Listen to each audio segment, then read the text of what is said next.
Alexander and the Terrible, Horrible, No Good, Very Bad Day by Judith Viorst. I went to sleep with gum in my mouth, and now there's gum in my hair.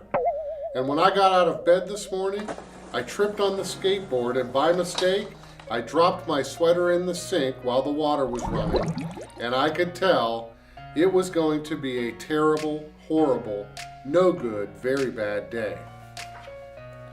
At breakfast, Anthony found a Corvette Stingray car kit in his breakfast cereal box.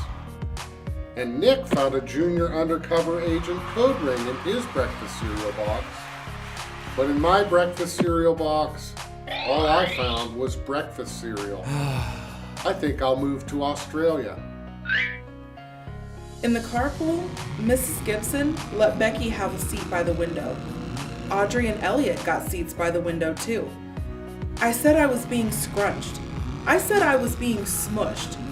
I said, if I don't get a seat by the window, I'm going to be car sick. No one even answered. I could tell it was going to be a terrible, horrible, no good, very bad day. At school, Mrs. Dickens liked Paul's picture of a sailboat better than my picture of an invisible castle. At singing time, she said I sang too loud. At counting time, she said I left out 16. Who needs 16? I could tell it was going to be a terrible, horrible, no good, very bad day. I could tell because Paul said I wasn't his best friend anymore. He said that Philip Parker was his best friend, and that Albert Moyo was his next best friend, and that I was only his third best friend. I hope you sit on a tack, I said to Paul. I hope the next time you get a double-decker strawberry ice cream cone, the ice cream part falls off the cone and lands in Australia.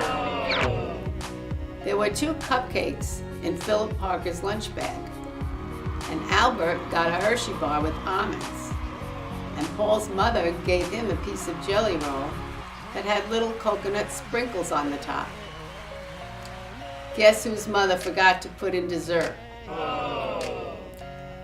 It was a terrible, horrible, no good, very bad day. That's what it was, because after school, my mom took us all to the dentist, and Dr. Fields found a cavity just in me. Come back next week and I'll fix it, said Dr. Fields.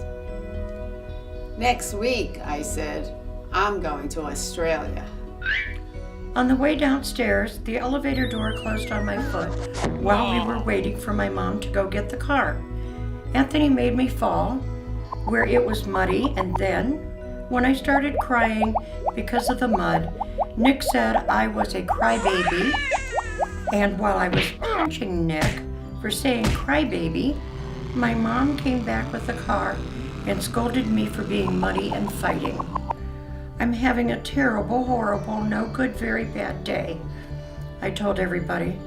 No one even answered. So then we went to the shoe store to buy some sneakers. Anthony chose white ones with blue stripes. Nick chose red ones with white stripes. I chose blue ones with red stripes. But then the shoe man said, "They're all sold out."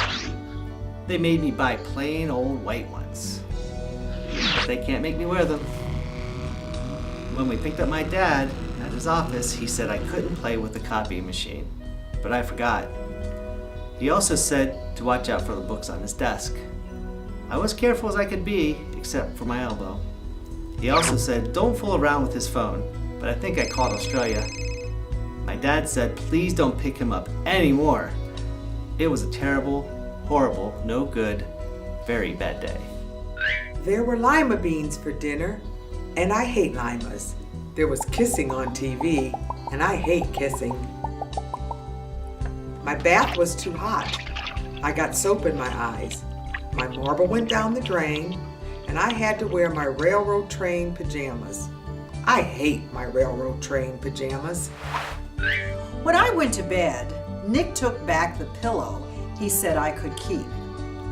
And the Mickey Mouse light burned out. And I bit my tongue. The cat wants to sleep with Anthony, not with me. It has been a terrible, horrible, no good, very bad day. My mom says some days are like that. Even in Australia.